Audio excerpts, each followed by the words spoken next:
성공예감 별책 부록. 지식과 지혜를 얻는 가장 경제적인 방법. 성공예감 별책 부록 시간입니다. 안녕하세요. 저는 이대호입니다. 오늘은 Just Keep Buying 이라는 책을 읽어볼 텐데요. 이 책의 저자는 닉 매기울리이고요. 이 책을 재미나게 설명해 주실 분, 미래에셋 투자와 연금센터 이상건 센터장과 함께합니다. 안녕하세요. 예, 반갑습니다. 오랜만에 뵙습니다. 예. 근데 센터장님이 이 책을 또 감수하셨더라고요. 예, 원래 감수가 아니라 추천사를 부탁했는데 예. 읽고서 제가 뭐 작업하다가 그 출판사 이 작업하신 분이랑 대화를 하다 보니까 그냥 나중에 감수를 해달라고 그래가지고 원래 처음부터 감수할 계획이 있었던 건 아닌데 근데 이 책을 읽으면서 저는 너무 좋았던 게 네. 저랑 생각이 거의 똑같아요.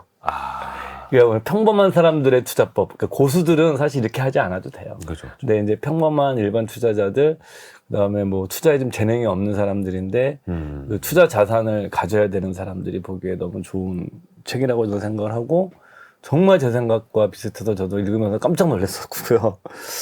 그다음에 이 제목을 Just Keep Buying인데, 예, Keep Buying. 예, 그러니까 뭐 직역을 하면 그냥 단지 그냥 계속 그냥 뭐 살아. 이런 뜻입니다. 그냥 계속 살아. 예, 이 저자가 이제 직관적입니다. 예, 한국 언론과 인터뷰를 한 내용에서 자기가 네. 이 단어 하나하나를 설명을 한 게 있었어요. 그걸 한번 말씀을 드리면 keep은 그 연속적인 과정을 의미한다. 그러니까 어떤 일이 끝나지 않았다는 의미를 갖는다. 그러니까 계속된다는 의미고 buying 당연히 산다는 거죠. 근데 여기서는 투자한다는 의미다라고 얘기를 하고 있고 just는 그냥 이게 중요한 것 같아요. 일상적인 행위라는 거예요. 그러니까 투자가 우리가 엄격하게 막 생각해야 되지만 그런 것이 아니라 일상적으로 그냥 사면 괜찮다. 이런 뜻을 가지고 있는 것이다. 그러니까 뭐냐면 그냥 이렇게만 해도 괜찮아. 이렇게 얘기하잖아. 너 이렇게 살면 괜찮아. 이런 느낌의 이야기다. 투자에서 얘기를 하고 있고. 그리고 저자는 이 Just Keep Buying 방식이 장기적으로 부를 축적하는 가장 간단한 방법이다. 더 좋은 방법이 많이 있어요. 당연히 뭐 가치 투자 방법이라든가 아니면은 우리가 이제 천재 수학자이자 그 갬블러 카지노를 이긴 투자자 에드워드 소프라고 굉장히 유명한 예. 이런 양반들처럼 엄격한 수학적 계산에 의해서 투자는 더 훌륭한 방법이 있어요. 없는 게 아닙니다. 그렇지만 여기서는 뭐냐면 저자가 얘기하는 건 가장 간단하다라는 게 초점이 있는 거예요. 쉽고 간단하다. 그래서 누구나 할 수 있는 방법. 그렇죠. 그리고 또 저자가 한 얘기는 이 방법에는 심리적인 동기, 심리적인 의미도 담겨져 있다. 심리적인. 그러니까, 심리적인 어떤 거냐면 이것만 하면 나머지 사소한 일들은 그냥 걱정 안 해도 돼. 그냥 쉽게 생각하면 그냥 이거 하면 다 잘 될 거야. 괜찮아. 이런 심리적인 편안함을 주는 방법이기도 하다. 그러니까 가장 간단하면서도 투자자에게 심리적 편안함을 줄 수 있는 주면서 부를 축적할 수 있는 방법이다라는 게 요 제목에 이제 담겨 있는 거죠. 속뜻이. 뭔가 좀 많이 겪어본 사람이 쓴 책 같은데, 근데 앞장에도 이상건 센터장님이 쓰셨습니다만 네. 이 저자의 나이를 찾아보셨다고 일부러. 네. 이게 왜냐면 하다가 예. 저랑 생각이 너무 비슷해가지고 네.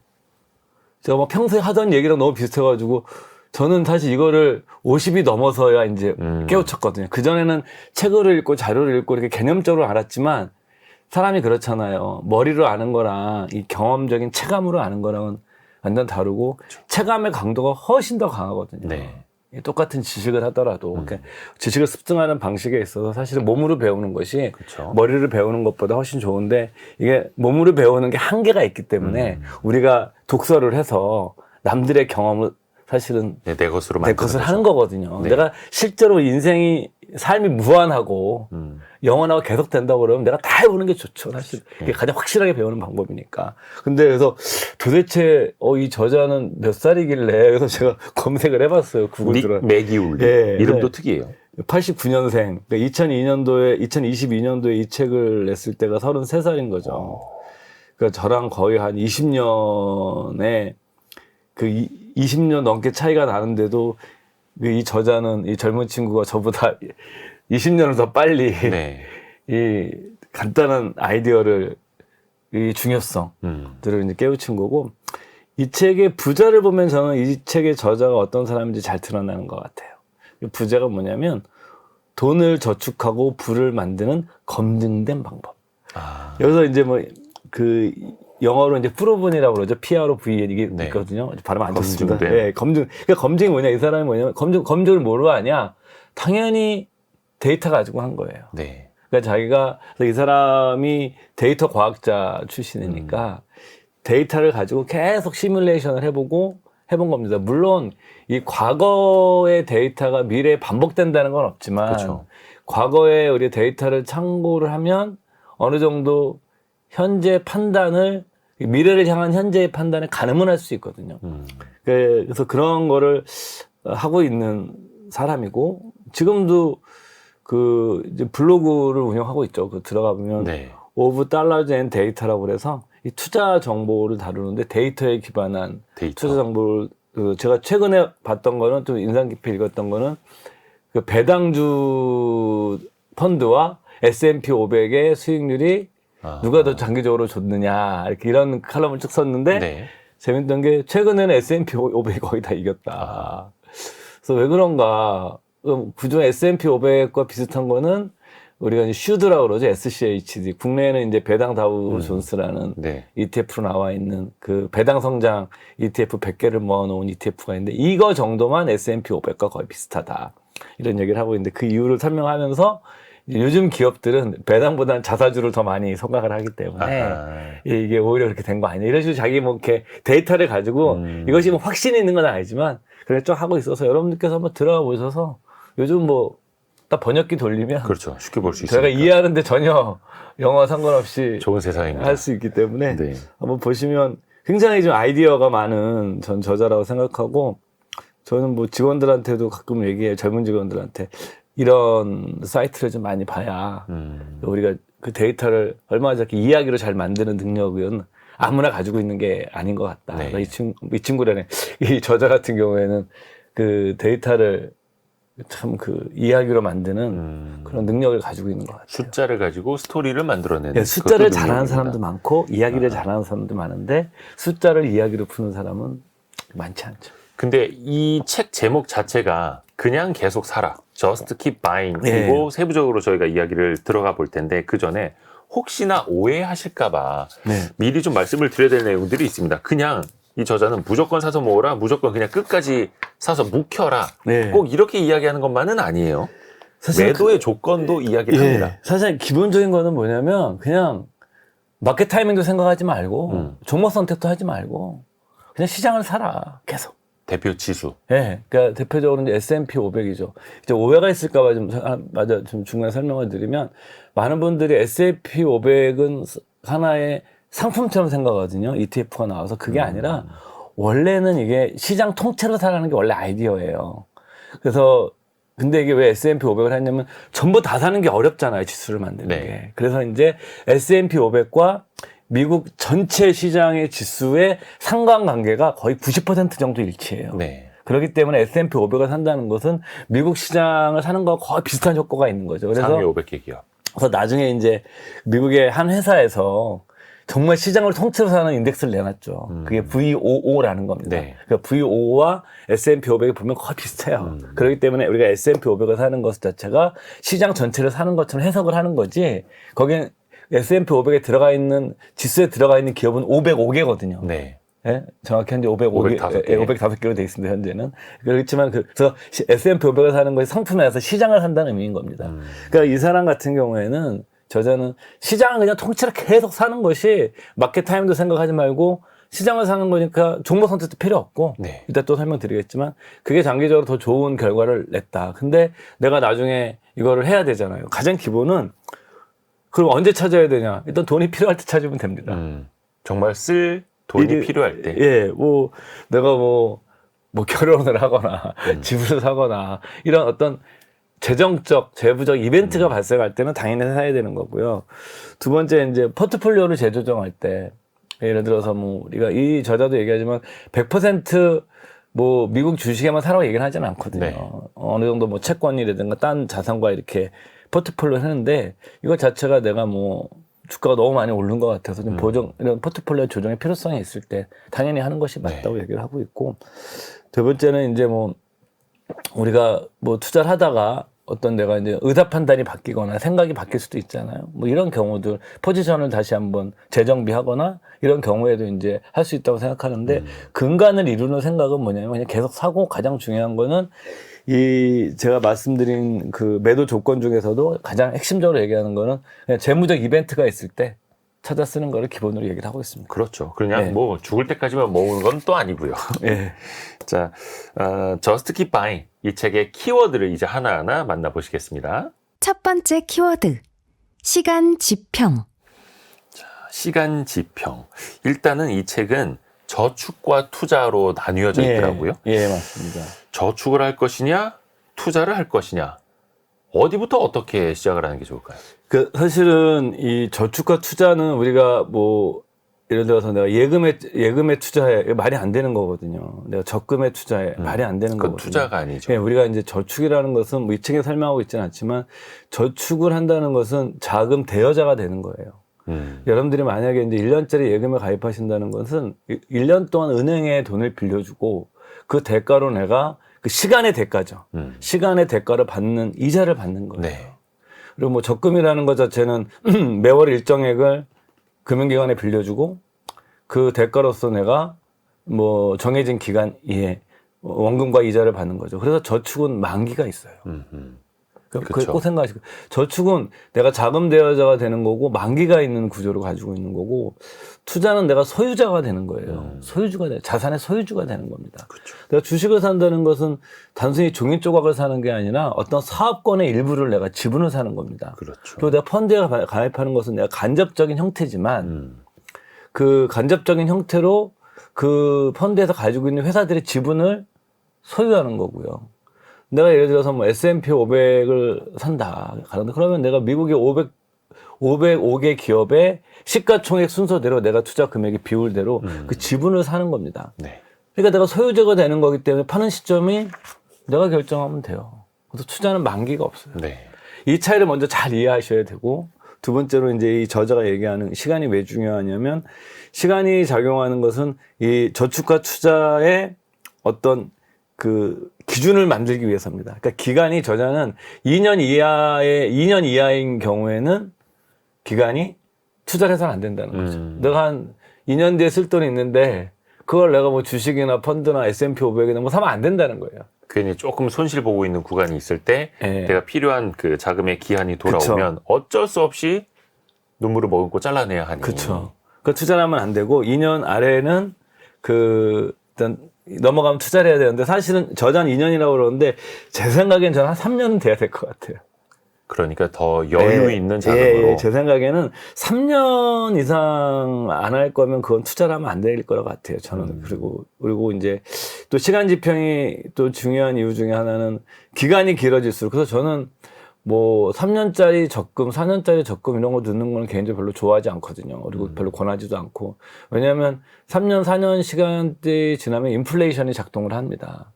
그렇죠. 그러면 이제 여러분들 투자만 복리로 늘어나는 게 아니라 인플레이션도 복리로 증가하기 때문에 생각보다 이게 강력하게 이 화폐 가치를 떨어뜨립니다. 네. 생각보다. 그래서 이런 시간을 먼저 여러분들 생각하시고 두 번째가 이제 수익의 크기를 얘기를 하고 있어요.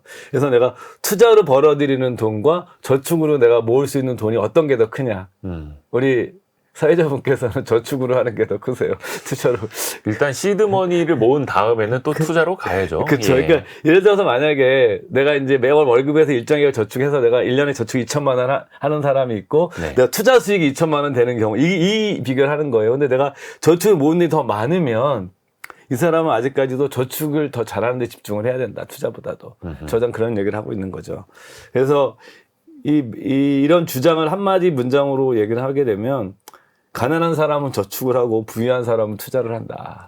맞습니다. 그러니까 사실은 그 부자라는 게 우리가 이 저축과 투자의 관계를 가지고 설명을 드리면 투자 자산에서 발생하는 수익이나 현금 흐름만 가지고 내 삶을 영위할 수 있는 게 부자예요. 그게 뭐 금액이 얼마가 부자냐 이런 식으로 우리가 상대적 비교를 하지만 우리가 절대적 개념으로 들어가면 예를 들어서 그냥 내가 갖고 있는 자산에서 내 모든 생활비를 충당할 수 있으면 그 부자라고 할 수 있는 거예요. 네, 어떤 사람은 그것이 뭐 너무 많은 금액을 요구하는 사람도 있고 어떤 사람은 나는 금액이 많지 않아도 있는 자산에서 나는 할 수 있어. 이러면은 그 사람도 부자인 거죠. 뭐 나중에 이 저자도 그런 비슷한 얘기를 합니다. 뒤에서. 예. 여기서 더 중요한 키워드가 나옵니다. 같이 들어보실까요? 다음 키워드. Just keep buying. 그냥 책 제목이네요. 예. 책 제목 그대로 키워드로 나왔습니다. 예. Just keep buying. 자, 그러면 하나하나 저희가 좀 뜯어서 해석을 좀 해볼게요. 예. 구체적으로 이 저자가 단순하게 빨리 계속 사들이라라고 합니다. 예. 여기서 이제 빨리가 일찍 예. 시작하라라는 개념이 되는 거죠. 예, 맞습니다. 이게 이제 아까도 제가 잠시 말씀드렸지만 단지는 단순성이에요. 투자 방법의 단순성. 계속은 일관성. 그러니까 단순한 방법으로 계속 사들이는 게 개인 투자자들의 가장 좋은 전략인데 그럼 어떻게 사냐? 이걸 이제 뭐 계속 사는 방법은 적립식으로 살 수도 있고 뭐 돈이 생길 때마다 살 수도 있어요. 네. 아니면 뭐 내가 적립식으로 넣다가 주가가 좀 빠지면 더 넣으면 되는 거고. 네. 뭐 이렇게 하는 거고 중요한 거는 계속 넣으면서 하는 거지 말씀하신 것처럼 빨리 해야라는 거죠. 빨리라는 것 자체는 여러분들께서 우리가 투자 수익을 결정하는 변수는 세 가지거든요. 투자 금액. 여러분들 우리가 이제 복리식 계산을 해보면 투자 금액에다가 수익률에다가 그렇죠. 기간. 이게 투자는 사실 이 세 가지 함수로 이루어진 거예요. 네. 그러면 내가 투자 금액이 많으면 사실 투자 수익률이 적어도 내가 돈이 커지죠. 네. 근데 그다음에 당연히 수익률이 높아지면 당연히 나중에 결과가 커지죠. 그렇죠. 근데 사실은 수익률과 금액은 내 마음대로 할 수 없거든요. 이 세 가지 변수 중에 가장 과소평가받는 게 시간이에요. 시간. 사실은 가장 과소평가받는 거예요. 그래서 저자는 여기서 얘기하는 게 빨리 해야 하는 게 중요하고 그 빨리 해야 되는 또 중요한 이유 중에 하나가 자기가 데이터를 쭉 분석해 봤더니 미국의 이제 시장 전체를 봤더니 주가는 상승하는 기간이 떨어지는 기간보다 더 많다. 그렇죠. 더 많다는 거죠. 우리가 생각하기에 떨어지면 왜 심리적으로 그렇게 강도가 더 강하기 때문에 우리가 그런 거잖아요. 뭐 이렇게 뭐 이 책에 나온 사례는 아니지만 이 비행기 사고가 났을 때 요번에 아니죠. 옛날에 9.11 테러가 났을 때 유명한 사례 중에 하나인데 비행기 정말 처참한 사건이죠. 그거는 이제 뉴욕의 빌딩에 네. 이제 테러 분자들이 테러 집단이 이제 그걸 하니까 비행기에 대한 사람들이 공포가 생겼잖아요. 네. 그래서 사람들이 이제 비행기를 이용하지 않고 미국에서 오히려 사람들이 자동차 같은 걸 더 많이 이용한 거죠. 그 다른 대체 수단들을 뭐 철도보다도 자동차를 많이 이용했겠죠, 미국에서는. 그래서 뭐냐면 비행기, 철도, 자동차 이런 다 합산한 교통사고 사망자가 증가합니다. 그래요? 예. 그러니까 비행기가 큰 사고 났었지만 사실은 비행기로 죽는 경우가 자동차로 죽는 경우보다 확률적으로 훨씬 낮아요. 예, 희박하죠. 예. 훨씬 낮은데 너무 심리적 크니까. 경험이 강하니까 네네네. 사람들이 그래서 똑같은 거예요. 주가도요. 아하.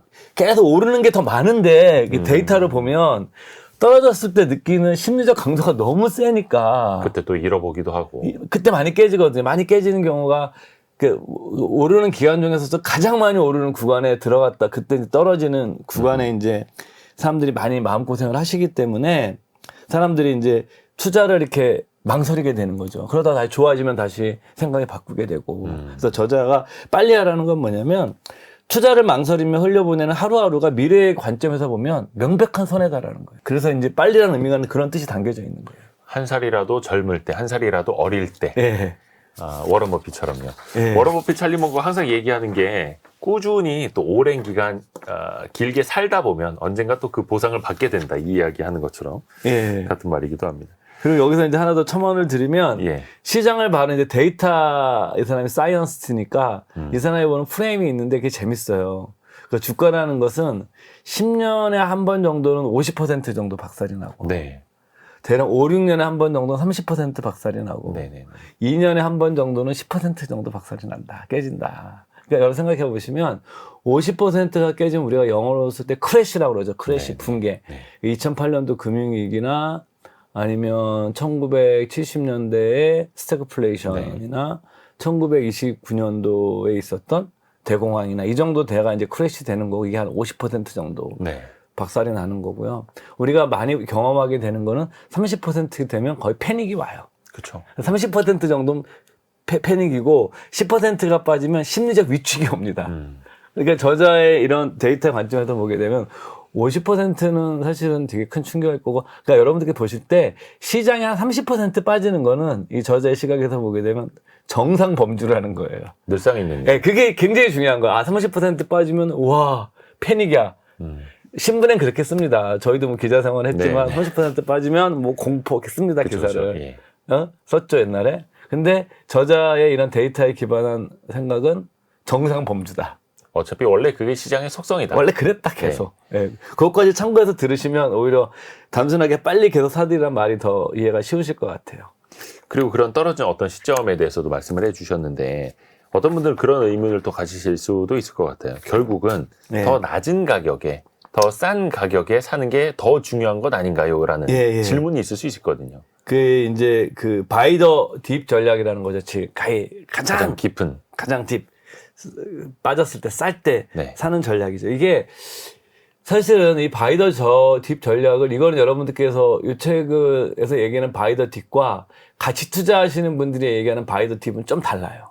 그건 좀 구분해서 생각했으면 좋겠는데 이 책에는 네. 내용은 나오지 않지만 우리 이대호 사회자님께서도 네. 가치 투자 이런 지향적인 생각을 갖고 계시잖아요. 그래서 그 미국에 이제 바이 더 딥 전략 그러면 대표적으로 이제 굉장히 헐값에 거래되는 주식들을 굉장히 싼 주식을 사는 거예요, 사실은. 네. 그 초저가 주식들 사는 전략을 취하는 걸 얘기를 하는 거고 여기서 이제 바이 더 딥 전략은 뭐냐면 시장이 바닥일 때 사는 거예요. 그러니까 약간 다르죠, 의미가. 여기서 뭐냐면 시장이 가장 바닥일 때, 그러니까 시장은 오르다가 떨어져 바닥 만들고 오르다가 떨어져 바닥 만들고 이렇게 그럼 요 구간마다 다 이게 시장을 살 때 바이 더 딥 전략이 되겠죠. 그렇죠? 네. 그래서 이렇게 계속 산 것과 그다음에 저자가 이제 그런 건 신경 안 쓰고 1996년도부터 2019년까지 그냥 적립식으로 그냥 매월 꾸준히 일단 정해진 몰라. 날짜에 난 산 거야. 딱 이 부분 대부분의 구간에서는 바이 더 딥을 적립식 투자가 이겨요. 적립식이 이긴다. 예. 근데 예외적인 시기가 한 두 경우 정도가 있어요. 네. 시장 바이 더 딥 전략은. 이거 뭐냐면 금융위기 때. 그러니까 50% 깨졌을 때는 크래시가 왔을 때. 근데 우연히 그때 시장을 처음 접하게 되고 그때 주식 투자를 시작을 하면 일단 벌고 시작한다. 이게 자기가 2008년도에 들어갔던 얘기 우연히. 제가 그러려고 그런 건 아닌데 제가 바이 더 딥 한 얘기가 이 책에도 나와요. 근데 우리나라에서도 그 코로나 팬데믹 당시에 예. 코스피 1400대까지 무너졌을 때 그때부터 이른바 동학개미라고 해서 주식 네. 투자를 시작하신 분들이 굉장히 많이 늘었잖아요. 그러니까 그런 부분들이 거네요. 이제 그냥 이 바이 더 딥이 싸게 산 사람들이 적립식을 이긴다는 거죠. 그럴 그래서- 때만. 예, 네. 그러니까 두 번 정도 있었던 거죠. 대공황 때, 뭐 금융위기 때, 이 정도 한 50% 이상 깨지는 물론 이제 코로나 팬데믹 때 2020년 3월에 50%도 안 깨졌었어요. 예, 예. 한 30몇 퍼센트 이렇게 내려갔다 올라왔었죠. 그래서 대부분의 구간에서는 96년도부터 2019년도까지 자기가 시뮬레이션 해봤더니 그 적립식이 승리하니까 시장 그 얘기를 한 거죠. 이 사람이 저자 얘기하고 싶은 거는 당신들 이렇게 마켓 타이밍에 대해서 고민 많이 하는데 그 별로 쓸데없는 거니까 그냥 꾸준히. 그냥 하세요.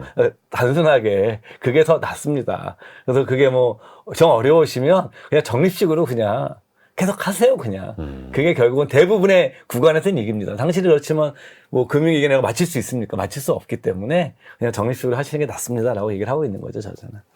근데 이제 직접 주식 투자하는 것뿐만 아니라 펀드나 특히 뭐 보험 같은 것도 어떤 투자 상품을 접할 때도 거의 같은 관점으로 볼 수 있을까요? 그렇죠. 네, 맞습니다. 그러니까 이 우리가 뭐 보험회사 중에서도 보험 상품 중에서 변액 네. 뭐 이런 상품 같은 경우도 사실은 이런 적립식 효과가 내재되어 있는 거예요. 투자 상품으로 이제 그쵸, 돈이 그쵸. 들어가니까요. 예, 맞습니다. 그래서 뭐 예. 또 이제 근데 이 사람이 또 이 계속 투자하는 거에서 가장 어려운 게 저도 그렇고 제 주변에 우리 경험적으로 봐도 그렇고 주가가 폭락했을 때 계속 투자를 하냐 안 하냐가 굉장히 어려워요. 근데 사실은 적립식 투자면 주가가 빠지고 있는 게 사실은 좋은 거잖아요. 계속해서 맞아요, 더 맞아요. 낮은 예. 가격에 사서 평단가를 낮추게 되니까. 맞아요. 근데 인간의 심리는 예. 빠지고 있을 때 나 그만 사야 되나? 네. 더 빠질 것 같은데 맞아요. 나중에 사야 되나? 이렇게 예. 되죠. 맞아요. 이 책에서도 이제 그 얘기를 해요. 예. 딱 한 챕터를 할애해가지고 쭉 설명을 해요. 그 얘기를 하는데 또 실제 경험도 있어요. 저희 부서 직원들하고 제가 얘기하다가 요즘 많이 올랐지만 작년에 많이 빠졌었잖아요. 네. 시장에서 작년 재작년에서 내가 직원들 보고 젊은 직원들 보고 투자에 재능이 없는 사람들이라면 그냥 인덱스 펀드에다가 100만 원씩 30년 넣으면 된다. 이 간단한 것 자체를 네. 우리 때는 할 수가 없었죠. 왜냐면은 그 ETF 같은 인덱스 상품이 나온 게 한국에서 아직 15년 안 돼요. 네. 그러니까 그 10년 정도밖에 안 됐기 때문에 우리가 쉽게 살 수 있는 게 그전에는 이제 한국에 살았으면 그거 하기가 어렵잖아요. 네. 그래서 근데 뭐 우리 그대들 세대는 그런 것이 가능해졌으니까 딱 이렇게 하면 되는데 그래서 하냐 그랬더니 머뭇머뭇 되는 거예요. 실행하기는 또 어려워요. 네, 왜냐면 네. 빠지니까 더 빠질 것 같아 갖고 불입을 멈춘 거예요. 맞아. 그래서 그것을 내가 되게 뭐라 그랬어요. 계속 해라. 센터장님이 그 S&P 500 역대 그 지수 흐름을 네, 맞아요. 엄청나게 크게 프린트해갖고 이렇게 직원들한테 주신다면서요. 뭐 사이즈는 A4인데 그 A4 출력해서 다시 주는데 네. 다시 또 그 얘기 또 잔소리 했죠. 그러니까 지금은 이제 다 사서 다시 올라왔는데 네. 저자도 그 얘기를 하는 거예요. 저 좀 전에 말씀드린 것지만 저스트 킵바잉에서 정말 중요한 포인트는 주가 폭락기입니다. 떨어질 때도 사고. 네, 그렇죠. 그래서 아까 말씀드린 거지만 미국은 경년마다 10% 빠지고 4, 5년마다 30% 빠지고 10년이 아니네요. 30년마다 50% 정도. 30년마다 예, 50%의 크래시가 예. 온다. 그러니까 이제 10에서 30%는 정상 범죄에 네. 들어간다는 거죠, 저자는. 그래서 이게 이때 빠지는 거는 그냥 즐겁게 사도 된다는 거예요. 뭐 오히려. 즐겁게는 표현을 안 썼지만 그래서 이때를 사게 되면 이때를 오히려 투자를 줄이지 말고 늘리거나 계속하게 되면 수익률이 더 드라마틱하게 그렇죠. 이게 반대입니다. 이게 그래서 완전히 깨졌다가 올라갈 때 이게 투자 또 제레미 시겔 교수라고 그 유명한 그 주식 장기 투자 이론의 권위자인 양반이 그게 또 이렇게 배당금도 또 재투자가 되잖아요. 그렇죠. 그 S&P 500도 배당이 있거든요. 예를 들게 네. 되면 그 배당과 주가 오르는 두 개 같이 만나면서 뭐냐면 이게 가속기 역할을 해요. 이게 엑셀레이터 역할을 해요. 그러니까 이중으로 떨어졌기 때문에 배당 수익률은 올라가고 가격이 싸기 때문에 싸게 사고 싸게 그렇죠. 사면서 배당 수익률이 올라가는 구조가 생겨버리니까 그렇죠. 그리고 이때 또 기업들이 미국은 요즘은 또 자사주까지 사거든요. 그러니까 배당 수익률이 올라가고 S&P 500이지만 1.3% 정도 될 거예요. 배당 수익률이 여기에 자사주 또 사거든요. 예를 들면 네. 소각하고 여기에 이제 주가가 회복이 되면 같이 맞물려 가면서 이게 엑셀레이팅 되거든요. 더 상승 효과가 생기죠. 예. 그러니까 저자가 뭐 그 말은 쓰진 않았지만 그래서 계속 넣는 게 폭락기에 그러니까 우리가 여기서도 이제 그 두 분의 유명한 얘기를 인용을 하죠. 로스차일드, 그쵸? 그 와인 좋아하시는 분들 중에 제일 비싼 와인이 로스차일드 와인이잖아요. 이 로스차일드 집안 사람이 만든 와인입니다, 그것도. 저는 그 와인을 못 먹어보고 너무 비싸서 그 로스차일드 와인의 역사에 관한 책을 읽은 적이 있는데. 거기서 파생이 되네요. 대리 만족을. 진짜 그 집안 후손이 만든 겁니다, 이거는. 그래서 이 사람이 한 얘기가 뭐 길거리에 유혈이 낭자할 때가 바로 주식을 살 때다. 그다음에 제레미 시겔 교수 그 주문에 말씀드렸던 인간 행동은 역사적 근거보다 두려움을 통해서 더 잘 이해할 수 있다. 그러니까 역사적 근거를 보게 되면 그때는 사야 되는 건데 두려움 때문에 폭락기에 투자를 멈춰버리는 거죠. 존 템플턴도 제 기억엔 비슷한 말을 한 걸로 기억을 하는데 예, 맞습니다. 시장에 유혈이 낭자할 때가 진짜 주식을 사야 할 때다. 예. 비록 그게 당신의 피일지라도 이런 예. 말을 뭐 그분은 너무 세게. 그리고 존 템플턴 경은 이렇게 약간 청교도주의적인 절제 자제력 있는 사람이어가지고. 저희랑 많이 다르네요. 예, 그래서 다음 키워드도 같이 들어보시죠. 우리 그냥 적립식으로. 네. 다음 키워드 들어보시죠. 다음 키워드. 시장을 사라. 시장을 사라. 네. 앞에서도 말씀해 주셨습니다만 닉 매기올리도 그렇고 개별 종목, 개별 스탁을 피킹한다라고 하는데 예. 개별 종목을 고르는 것보다 시장 전체적으로 사는 게 낫다라는 강조하는 거죠. 저희가 예전에 투자의 구원자들이라는 책도 이 자리에서 센터장님과 같이 다룬 적이 있었는데 워런 버핏이 항상 이야기하는 것도 그것 아닙니까?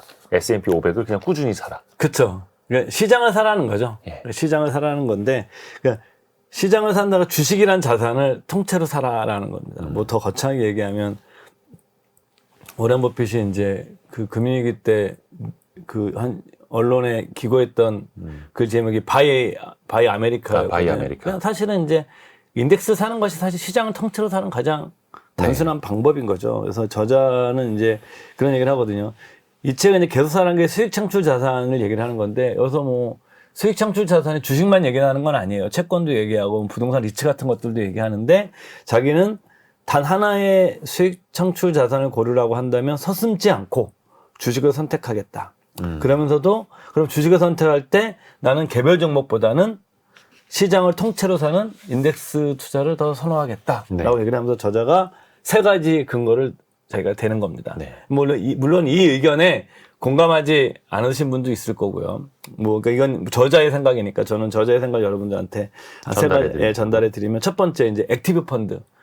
그 전문가가 펀드 매니저가 적극적으로 운용을 하는 액티브 펀드 대 그 그냥 시장에 맡기는 패시브한 전략을 수동적 전략을 따른 인덱스 펀드에 대한 수익률 비율 이건 좀 많이 나옵니다, 사실은. 그러니까 뭐 이거는 액티브 펀드의 한 75% 정도가 그 인덱스보다 수익률이 낮다. 그러니까 그래서 사실은 인덱스가 더 낮은 비용으로 수익을 더 낼 수 있는 방법이다. 그쵸. 그러니까 전문가들이 운용하는 75%를 이길 수 있다라는 거죠. 그것도 아주 싼 비용으로.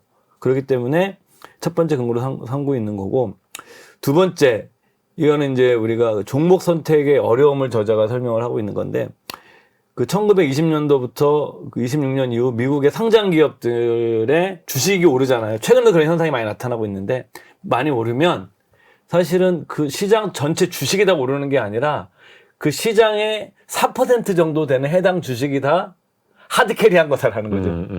그러네요. 상위 4%. 네, 상위 4% 수익 다 대부분 다 낸 거지. 네. 나머지 96% 애들은 별 도움이 안 됐다라는 거예요. 근데 그 상위 4%가 네. 누가 될지 모른다라는 거잖아요. 그렇죠. 그러니까 이 4% 기업이 미국 국채보다도 더 높은 수익을 거둘 수 있게 만들어낸 동인인데 그 4%를 정확히 어떻게 맞출 수 있느냐. 그죠. 저자가.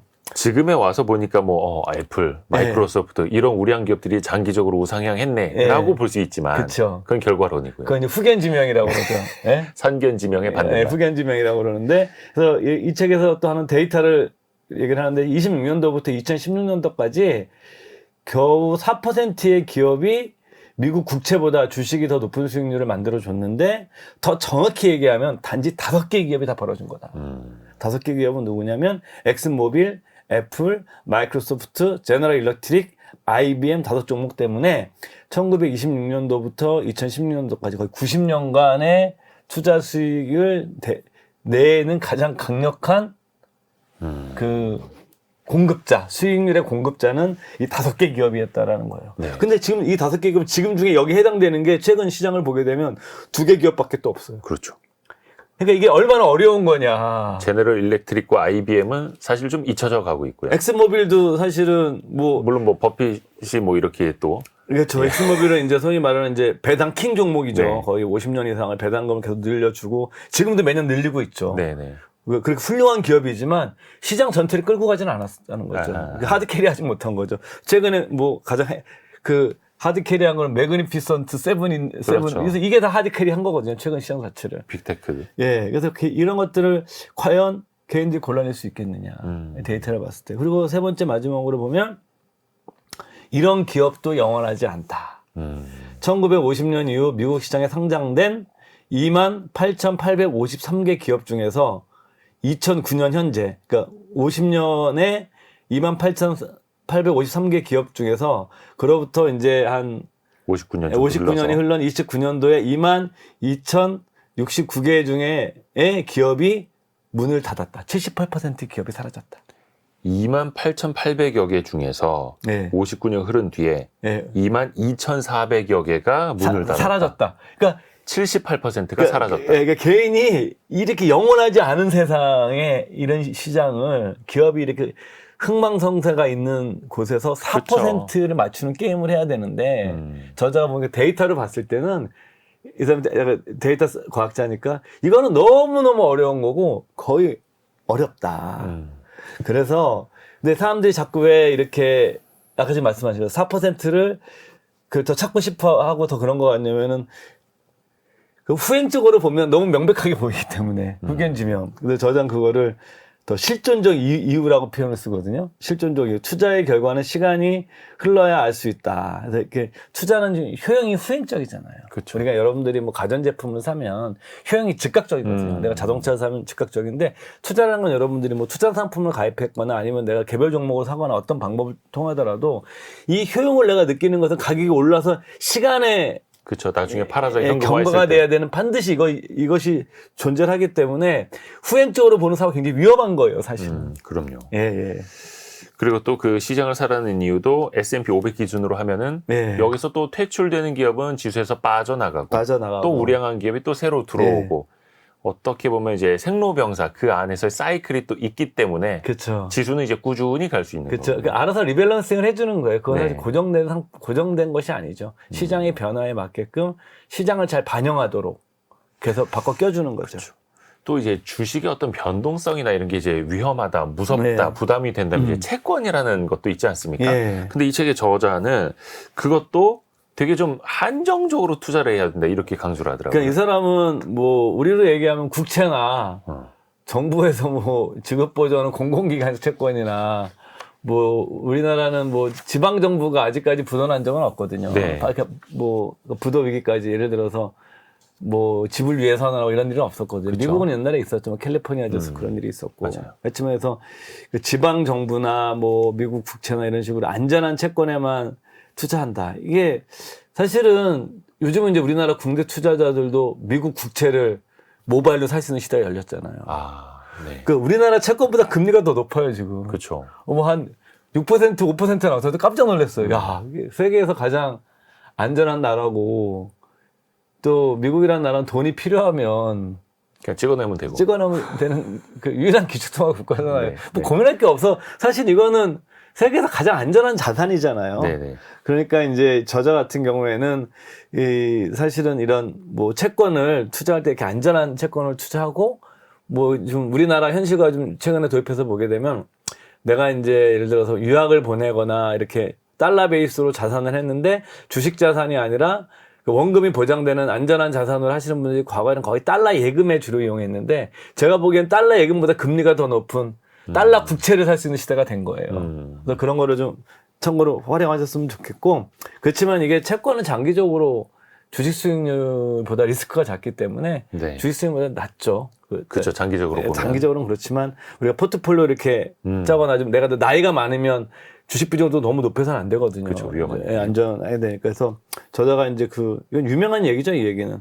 우리는 잘 먹고 잘 살기 위해서 주식을 사고 잘 자기 위해서 밤에 잘 자기 위해서 채권을 산다. 안전자산도 필요하다. 예, 그렇죠. 그리고 또 채권의 속성 자체가 비교적 안전한 자산이기 때문에 네. 이른바 뭐 하이일드 펀드라든지 일부 금리를 많이 준다고 하는 회사채는 예. 사실 어떻게 보면 안전한 투자와는 속성이 또 맞지 않을 수도 있는 거고요. 그렇죠. 하이힐드 또- 같은 경우에는 많은 분들이 채권을 생각하는데 채권 중에서 하이힐드는 가장 주식의 속성이 강한 채권이에요. 그렇죠. 그러니까 어느 정도 좀 상태가 안 좋아서 그쵸. 높은 금리를 줘야만 팔리는 채권이니까요. 예. 그러니까 그래서 시장이 확 좋아지면 주식처럼 같이 확 좋아지거든요. 네. 근데 깨지면 주식처럼 확 깨지는데 그 미국 국채처럼 이렇게 확 변동성이 낮은 게 아니에요. 그렇죠. 똑같은 그래서 채권이지만 하이힐드는 이 주식의 속성을 많이 갖고 있는 채권을 생각하셔야 돼요. 그렇죠. 예. 채권도 그래서 그 채권을 발행한 기관이 어디냐에 따라서 예. 원금의 손실이 발생할 수도 있는 거고요. 또 이 저자가 여러 가지 뭐 부동산 리츠라든지 예. 농지 뭐 저작권 다양한 투자를 이야기를 하긴 합니다. 근데 최근에 많이 이제 주목받고 있는 가상자산. 이 저자는 해요. 하는 사람이에요. 아, 그래요? 예. 자기도 코인, 금. 그러니까 코인도 이 사람은 계속 사는 거예요. 네, 제가 코인을 잘 몰라가지고, 지금 비중은 굉장히 낮아요. 네. 전체 자산의 10% 아래쪽으로 해가지고. 누가요? 이 저자가요. 아, 저자가. 네, 저자도 근데 이런 가상자산도 수익자산으로 보기 때문에 이 사람은 그것도 자기가, 근데 그것도 이것도 저스트 킵바잉이에요? 저스트 킵바잉 방식으로 하라는 거죠. 아니, 제 주변에도 예. 물론 이제 속된 말로 잡코인은 정말 위험하고 비트코인 하나를 사서 모으는 전략으로 하시는 분들은 있더라고요. 그 적립식으로 해도 되죠, 그게. 아. 근데 그런 분들은 다 성공했을 거래요. 근데 그게 비트코인이라면 예. 그렇죠. 예. 그래서 그 안에서도 어떤 자산을 또 고르는지가 또 예. 중요한 거고요. 근데 기본적으로 뭐 미술품도 있고 뭐 원자재도 있고 근데 사실 이런 거는 미술품 같은 경우에는 사실은 어떤 인간의 가치관이 반영되어 있는 자산이잖아요. 네. 그렇기 때문에 사실 그런 걸 잘 이해를 하는 게 매우 중요한 것 같고, 그래서 저는 잘 몰라요, 그런 거를. 뭐, 미술관 다니는 건 좋아하는데, 네. 미술을 또 보는 거랑 이게 투자하는 투자의 거랑 가치가 다르죠. 있는 거 알아보는 거랑은 좀 다른 것 같고요. 그 원자재는 사실은 철저하게 수급에 의해서 움직이는 자산이기 때문에 그렇죠. 수요와 공급. 사실 원자재 또 남들이 굉장히 좀 깊이가 있어야 되고요. 뭐 금도 마찬가지고. 그래서 뭐 저자 같은 경우에는 가장 기본이 되는 자산을 사실 주식으로 봐요.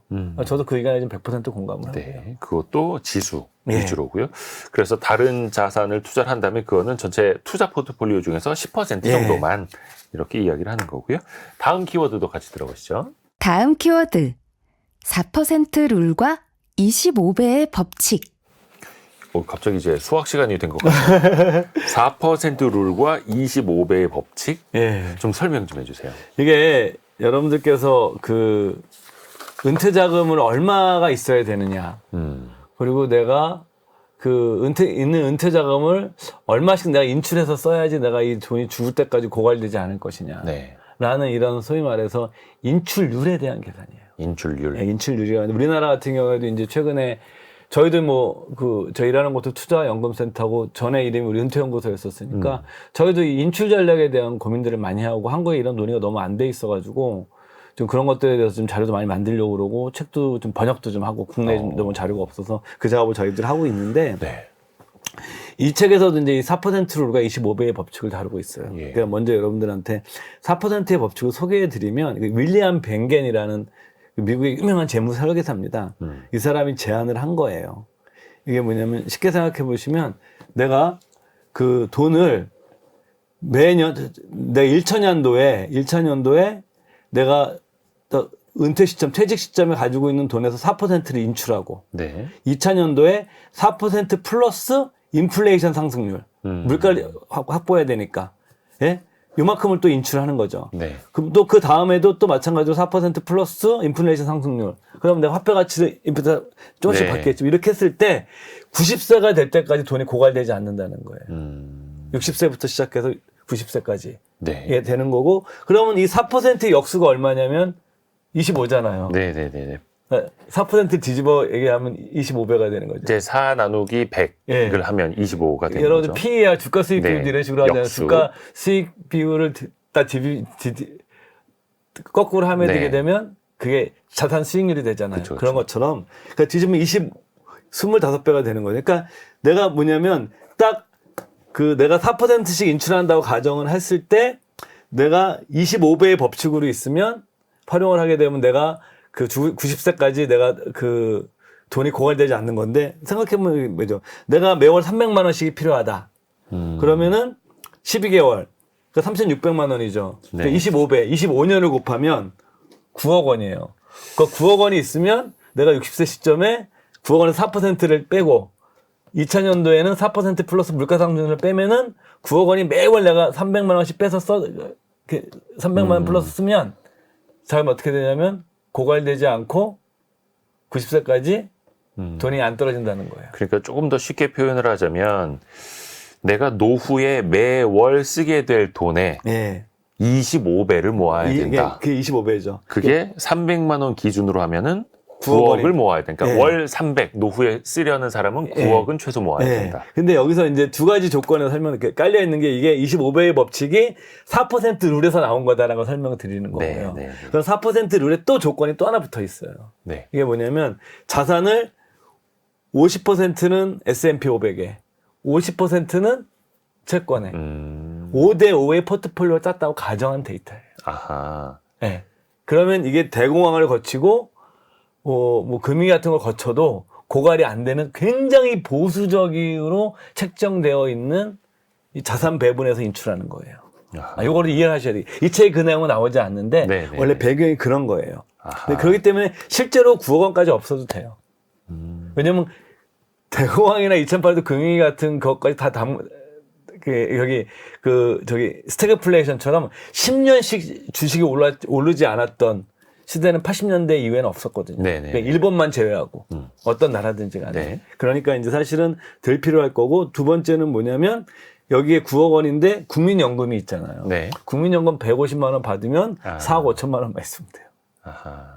더 줄어. 300만 원의 절반 150만 원이 있으니 예. 9억 원의 절반 네. 4억 5천만 원만 모으면 된다. 네, 그리고 세 번째는 뭐냐면 75세 이후에 후기 고령기 이 책에도 그 내용이 나옵니다. 후기 네네네. 고령기로 가면 생활비가 줄어요. 아, 그러니까 이거는 일정액을 생활비로 쓴다는 전제인 거예요. 그러네요. 60대 때 쓰는 생활비보다 그렇죠, 70대 때 그렇죠. 쓰는 생활비가 적을 수 있으니까요. 예, 그 세 가지를 보게 되면 미국 증권시장 역성 최악의 시기까지 포함된 데이터다.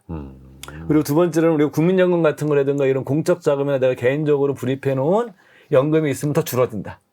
그렇죠. 그리고 세 번째로는 이거는 죽을 때까지 일정 금액을 쓰는 그 25배의 법칙 일정금을 쓰는 거기 때문에 후기 고령기, 75세 후기 고령기는 생활비가 더 적게 들기 때문에 실제로 이거보다 더 적은 금액이 있어도 된다. 요거를 그러니까 네. 기본적으로 월 300만 원을 노후에 쓰려면 9억 원이 필요한데 예. 너무 부담스러워하지 않아도 된다는 거네요. 예. 국민연금 조금 있고 예. 근데 또 이게 국민연금이 지금 평균적으로 월 뭐 100만 원도 안 나오고 몇십만 원밖에 안 나와서 이제 국민 용돈이라는 비아냥도 받고 있는데 노후 준비가 또 안 되신 분들 입장에서는 또 애가 타실 수 있거든요. 그거는 예. 예를 들어서 우리가 아주 어려운 분들은 사실은 복지의 영역이에요. 우리가 이제 복지의 영역을 어디까지 사회가 설정할 것인가에 대한 것은 뭐 제가 전문가도 아니고 제가 드릴 수 있는 말씀은 아닌 것 같고요. 우리가 이제 소위 말해서 어느 정도 중산층이라고 생각하시는 분들은 사실은 국민연금은 저거는 우리가 선진국의 경험을 볼 수밖에 없는 게 국민연금이란 이런 제도가 나온 것은 그 비스마르크, 프로이센의 철혈 재상 비스마르크니까 그게 200년이 넘게 된 아이디어고요. 이 실제 그럼 이거 제도적으로 정착이 된 게 그 연금제도는 1920년대부터거든요. 네. 그리고 더 그다음에 이제 후발 자본주의 국가, 일본과 같은 나라들은 60년대 이렇게 된 거고, 그 다음에 우리나라 같은 이머징 마켓들은 80년대, 우리나라 88년도에 시작을 했죠. 그러니까 된 거기 때문에 이게 그 당시에 설정되어 있는 인구 통계적 연령이 이렇게 오래 살 줄 몰랐죠, 인류가.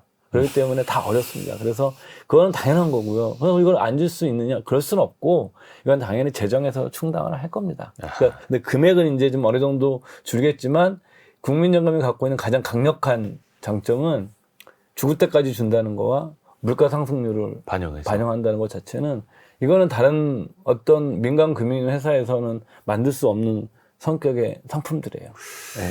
또 하나가 그 20대가 이걸 받아들이는 것과 한 5, 60대가 받아들이는 게 또 다를 수 있을 것 같아요. 그쵸. 그리고 아무래도 아무리 지수라 하더라도 아무리 S&P 500이라 하더라도 내가 인출하는 시점 다가왔는데 시장에 어떤 큰 변동이 생기고 큰 손실이 또 생길 수도 있는 거잖아요. 당연하죠. 그걸 이제 우리가 시퀀스 리스크라고 합니다. 그 우리가 노벨상을 받은 로버트 머튼이 이제 미국에서 은퇴 설계 연구로 유명하거든요. 노벨 경제학상 받으신 그 분이 한 얘기가 사실 은퇴 재무 설계는 굉장히 어려운 영역이다.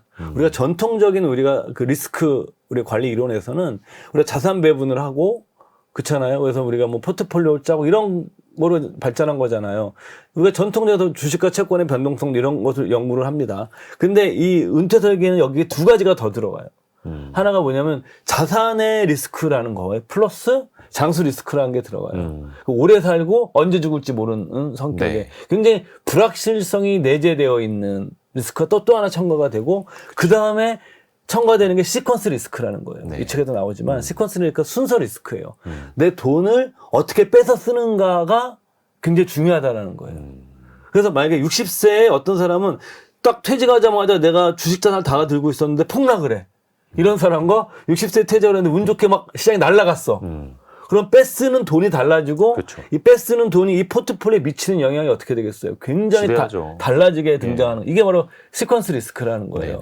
그래서 시퀀스 리스크는 시뮬레이션은 뭐 이 책뿐만 아니라 뭐 저도 시퀀스 리스크에 관한 책들 딴 거를 보더라도 딱 여러분들이 두 가지는 합의가 되어 있는 겁니다. 딱 하나는 뭐냐면 퇴직 이후에 10년이 제일 중요하다.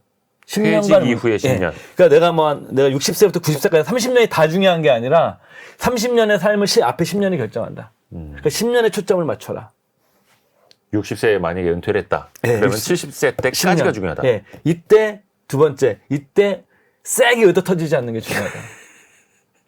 지켜야 된다. 그렇죠. 그러니까 저자도 얘기하는 게 그래서 뭐냐면 여기서 근데 내가 인생이라는 게 운의 영역이 있으니까 나쁘는 악운이죠. 이게 저도 되겠네. 악운의 영역을 줄여야 된다. 그래서 뭐 예를 들어서 분산 투자, 채권과 같은 안전자산에 분산을 좀 해놓고 하락을 하게 되면 내가 포트폴리오 주식이 많은 경우에 인출 금액을 줄여서 약간 내핍 생활을 하고 세 번째 뭐냐면 수입을 보충하는 뭐 일을 좀 해서 돈을 좀 버는 이런 방법을 통해서 완충을 하고 근데 내가 악운이 아니라 행운이면 뭐 이거 안 해도 되죠. 원래 계획대로 인출해도 되는 건데 네. 내가 좀 재수없게 그런 어떤 뭐 코로나나 예를 들어서 뭐 금융 같은 상황이 나한테 발생했던 경우에는 그 전에 이제 자산 배분에 있어서 좀 안전자산 비중을 좀 어느 정도 해놓고 그다음에 하락장에 좀 인출 금액도 좀 줄이고 세 번째로는 내가 일을 좀 더해서 하는 방법을 써라라고 저자는 얘기를 하고 있는 거죠. 젊으신 분들은 고민할 게 없어요. 아까 말씀하신 것처럼 30대다 20대 제 생각에는 한 40대까지도 한 20년 남았기 때문에 20년이면 기본적으로 그냥 계속 사면 사실 20년 대 깨먹기가 어려워요. 더. 제 생각에는. 오히려 그 평균을 본인이 이제 만들어가는 거니까. 그렇죠. 예. 누적의 힘도 생기고. 예. 자, 마지막으로 심쿵 한 방을 들어볼 시간입니다. 예. 시간은 당신의 가장 중요한 자산이다. 시간은 가장 중요한 자산이다. 네. 이 책에 사실 이제 바잉의 그 어떻게 보면 이 가장 중요한 점을 찍으시는 분들도 계시겠습니다만 사실 중요한 거는 킵 아닙니까? 예. 계속. 저는 킵이에요. 저는 킵입니다. 이것도 가장 또 강조해 주시는 지점이시고요. 예. 어떤 의미로 이 구절을 선택하셨어요? 그러니까 이 책에는 이제 요 시간 당신의 가장 중요한 게 맨 마지막 챕터에 나오는 내용인데 뭐 이 말은 계속 앞에서 나오지만 그런 항목을 챕터마다 하면서 저자가 썼는데 그래서 전 그 표현이 참 좋았던 것 같아요. 뭐 제 후배가 뭐 그러더라고요. 자기는 지구 별에 온 우주 여행자다 이런 그래서 자기는 네? 이 친구는 자기 자신을 그렇게 규정을 해서 오. 이렇게 이제 뭐 어디서 한 달 살기도 자주 하고 혼자 막 많이 걸어요. 그래서 네. 자기는 지구별에 온 여행자이기 때문에 우주 여행자이기 때문에 많이 보러 다녀야 된대요. 그래서 네. 그래서 좀 재밌게 살아요. 이야. 근데 저는 그거를 좀 그 생각이 들어서 이 책의 저자는 시간 여행자라는 표현을 씁니다. 시간 여행자. 네. 투자에서 사실은 우리가 내가 종목을 잘 고르는 능력이 있고 마켓 타이밍도 잘하고 이런 사람들 그렇게 하시면 돼요. 뭐 그런 분들 이런 책 안 봐도 돼요. 뭐 하나 봅니까? 그런 분들은 더 자기가 좀 빨리빨리 버셔서 사회적으로 더 좋은 일 하시는 게 더 좋은 것 같고 그러니까 이제 그런 것이 안 되는 사람들은 자기의 투자에서 자기의 삶 자체를 시간 여행자로 규정을 하고 제가 이제 느리더라도 오래 가는 거죠. 그러니까 투자의 성과는 아까 말씀드린 것처럼 금액과 수익률과 시간의 함수예요. 이 세 가지 중에서 내가 완벽하게 통제할 수 있는 것은 시간이에요. 시간은 내가 완벽하게 통제할 수 있어요. 통제. 그걸 뭐 멈추거나 돌린다라는 의미가 아니라 내가 마음대로 결정할 수 있어요. 투자 금액 내 마음대로 결정 못해요. 수익률 내 마음대로 절대 안 돼. 그거 내 마음대로 되면 여러분들 인생 고민하실 게 없어요. 그렇죠. 네? 근데 시간은 내가 결정할 수 있어요. 뭐 매월 한 번씩 1년에 12번. 나 이런 20년 식으로. 할 거야. 네. 10년 할 거야. 내가 결정할 수 있어요. 근데 사람들이 이 중에서 제일 신경 안 쓰는 게 시간이에요. 그렇죠. 그래서 여러분들께서 이제 돌아오셔서 이 저자의 말처럼 여러분들께서 시간 여행자가 되셔서 투자의 여행을 이렇게 오래 하시는 걸. 그래서 그 시간이란 자산을 여러분들이 투자 수익을 결정하는 세 가지 변수 중에서 시간이란 자산을 뭐 이번 기회에 저도 뭐 잘 못하고 있지만 확실히 여러분의 동지로 삼으셨으면 좋겠습니다. 버핏도 그렇고 빨리 부자가 되겠다는 욕심부터 버리라고 강조를 예. 많이 하는데요. 시간의 가치도 우리가 또 소중하게 생각을 해봐야겠습니다. 오늘 닉 매기울리가 쓴 Just Keep Buying 이 책을 미래에셋 투자와 연금센터 이상건 센터장과 함께 읽어봤습니다. 고맙습니다. 네, 감사합니다. 감사합니다. 다음 주에도 좋은 책이 있는데요. 다음 주에 별책 부록에서 다룰 책 제목은요.